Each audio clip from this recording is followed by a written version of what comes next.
Hey guys, welcome back to Adlib Talk, and it's time once more for gaming news in 5. Before I start off with the news, don't forget to leave a like on this video if you enjoy it, and please do subscribe if you want to continue supporting my content. Also, in the comments below, let me know what is the next gaming topic you would like me to talk about in my next video. To start off, I have to talk about one of the saddest pieces of news of the past few days. Unfortunately, as I'm sure many of you know, Gary Bernstein, mostly known as Reckful, took his own life, aged 31. Known as a streaming pioneer, Reckful has battled with depression for a long time. As someone who watched his streams for many years, I truly felt like I lost a friend. Reckful was in the process of creating his game, Everland. Becca, Reckful's ex-girlfriend, had this to say: "We need better support for those with mental needs. I remember Byron telling me how traumatized he was when he had the authorities called on him for being at risk of suicide." She wrote, "Anyone that knew him knew how much it scared and affected him. This can't be how people feel about the places that should be keeping them safe. If you, or anyone you know, feel like you need help or support in these difficult times, please call one of these numbers, according to your country." On to more Twitch news. Dr. DisRespect's Twitch ban is still on, and somehow, we still have no answers as to why he was banned. According to ESPN, as of Wednesday, there are no warrants or pending charges against Beam in San Diego County, where he has lived for some time, as well as in Los Angeles County, where he frequently conducts business. Beam has not been detained in any local or federal jails in or around San Diego. Many conspiracy theories about Dr. DisRespect's disappearance have appeared on social media, including one that he and other influencers would move to a live streaming platform called Brime, or another co-owned by Spotify and Google, but those have been debunked by various reporters. Assassin's Creed gameplay leaked onto the internet showing footage from a female version of the lead character, Ivor. It showed open-world exploration similar to Odyssey, a full castle siege, a boss battle in which you can either execute or spare the victim, and various menus similar to Odyssey. Gameplay seemed rather buggy, and it also had several visual issues. Guess we'll find out what sCreedValhalla gameplay looks like in this weekend's Forward conference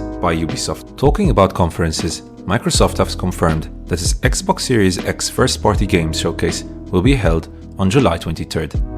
Halo Infinite will definitely be featured. It remains unclear if the stream will show games from its first-party studios, or if it will also include third-party titles. And in breaking news also about Microsoft, it seems that they are interested in acquiring Warner Game Unit, who have some pretty big studios, such as Rocksteady, NetherRealm, and own big characters for gaming, such as Batman and Harry Potter, both of which have a game which is being developed. It seems that since the acquisition by AT&T of Warner Media, they are looking for ways to pay off their massive debt. 2K Games announced that the next-gen PS5 and Xbox Series X versions of the upcoming NBA 2K21 will be sold for $69.99, a $10 increase to the current-gen Xbox One and PS4 versions of the game. Does this mean that next-gen games will be released at an increased price point? Also, 2K Games will also sell a special $99.99 Mamba Forever edition, which includes cross-generation copies. As 2K's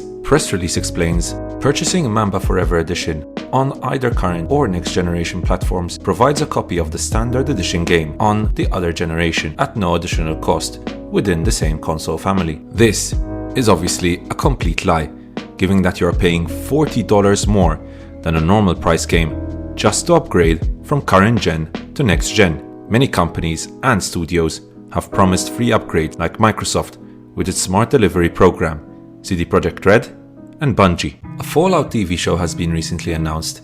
Jonathan Nolan and Lisa Joy, who are creators of HBO's hit Westworld, have said they are collaborating with Amazon Prime to create a TV series around the Fallout video game franchise. This follows in the steps of The Last of Us, which will also have a TV show made based on its world. Whilst you might have gotten excited hearing this news, the series itself is likely years away. According to The Hollywood Reporter, they would be surprised to see the series before 2022. By then, I'm sure they'll be able to add 16 times the detail. On Thursday, the House of Lords published a report on the harms of gambling, which found that in the UK there are 55,000 problem gamblers aged between 11 and 15. Included in the report's findings on problem gambling was the recommendation that so-called loot boxes in video games be immediately reclassified by the government to fall under the remit of the 2005 Gambling Act. Thank you so much for watching another weekly news update here on Adlib Talk. I'll be streaming Mortal Shell, a Souls-like game tomorrow evening, so don't forget to join in at around 7. Check out my Twitter and Facebook pages in the description below for more news. Thank you and goodbye.